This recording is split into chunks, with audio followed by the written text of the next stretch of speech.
কি সর্বনাশের কথা, কি সর্বনাশের কথা। লোকটা কি কোনোদিনও মানুষ হইব না? বিয়ের পর থেকে ওই বলদই থেকে গেল, মানুষের আমি করতে পারলাম না। বারবার বারবার পই পই বললাম যে ওই বাড়িতে হিজড়া আইসে, বাচ্চাটা নাচাবো, আমি একটু দেখে আসি, তুমি একটু কড়াইয়ের তরকারিটা নাইরো।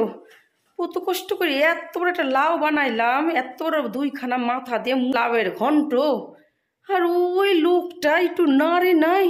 আমি 2 ঘন্টা নাচা দেখে এই বাড়ি এসে দেখি পুরা পুরা গন্ধ। আমি কই কে রে, এত পুরা পুরা গন্ধ বাড়াই।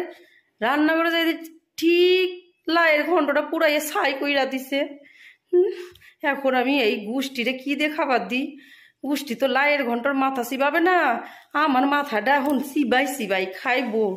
কই গেল বাড়ির বেটা ছেলেটা, কই গেল? খুঁজে আসি। ও মনে গরুর ঘাস কাটবার গেছে ওই মাঠে। ওই মাঠে যে ওর কি প্রিয়, সারাক্ষণ মাঠে যায় হা করে ঘাসগুলোর দিকে তাকায় দেয়। মনে আগের জন্মে বলদ ছিল, ঘাস খাওয়া যেন জিভটা লক লক করে যায়। ওরে আমি খুঁজে আসি কোনে গেছে। ই গো কই গেল? হাই হাই রে, হাই হাই, কই গেছে, কই গেছে লোকটা? হ্যাঁ, হাই হাই রে, আমার এত টাকার মাথা, এত বড় একটা ঘন্টর জন্য এত একটা লাউ নিয়ে আসে, সেই লাউটা সব নষ্ট করছে ওই লোকটা। কই?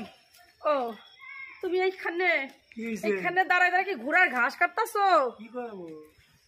তোমার দ্বারা কি কিচ্ছু হইব না? কি করবো? তুমি কি বলদ নাকি? তোমারে কি কইয়া গেলাম? কি বললে? হ্যাঁ, আমি একটু পাশের বাড়ি গেছি, ওই মাইয়াটার হিজড়া রাইছে না চাইতে, একটু দেখার শখ হইলো, গেলাম। বারবার কইয়া গেছিলাম চুলার উপরে আমি ঘন্ট বসাইতে ইয়া গেছি, লাউ দিয়ে মাথা দিয়ে ঘন্ট। সে ঘন্টটা তোমার নাড়তে কইছিলাম, ঘন্ট পুইরা ছাই হইয়া গেছে। আমার মানে কি আর বলবো, আমি যেদিকে যাবো না সেদিকে শুধু অন্ধকার আর অন্ধকার। আচ্ছা তোমার ব্যাপারটা কি বলো? আমার ব্যাপার কি? তুমি এনে বসে বসে ঘোড়ার ঘাস কেন? আমি স্নান করতে যাবো না? স্নান করবা? হ্যাঁ, কয়টা বাজে? তোমার আমি কই নাই ঘন্টাটা নাড়তে? আমি নেড়েছি তো। পুইরা ছাই হইয়া গেছে, শুধু মাথাগুলা খাড়া হয়ে রয়েছে, লাগুলো ছাই হইয়া গেছে। আর কি করা যাবে তাহলে? তাহলে কি দিয়ে ভাত খাবা দুপুর বেলা? যা আছে তাই পুরা দিয়েই খাবে। ঘন্ট পুরা দেখাবা? খাও, উপায় কি? তুমি খাবা, তোমার 14 গোষ্ঠীর মাথা চিবাইয়া খাবা। আচ্ছা, যত সব মন্ত্র ঘন্ট মাছের মাথা চিবাইতে হইব না। একটা কাজের কোনো ইয়ে নেই, জ্ঞান বুদ্ধি কিছু নাই। যে বউটা বইলা গেল যে ঘন্টটা একটু নাড়ি, দেখো চইলা যাইতেছে, একটু লজ্জা শরম নাই যে জিনিসটা নষ্ট হইয়া গেল।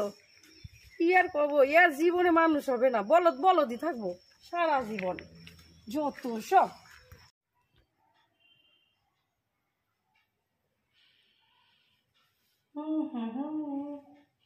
লা লা লা লা লা লা লা লা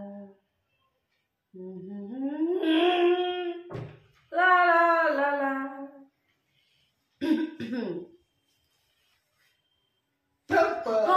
আরে বাবা রে, গেছে রে গেছে।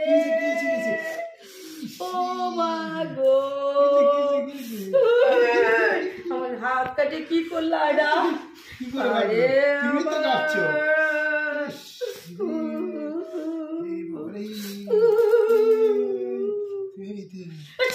বলদ, বলদের বাচ্চা বলদ।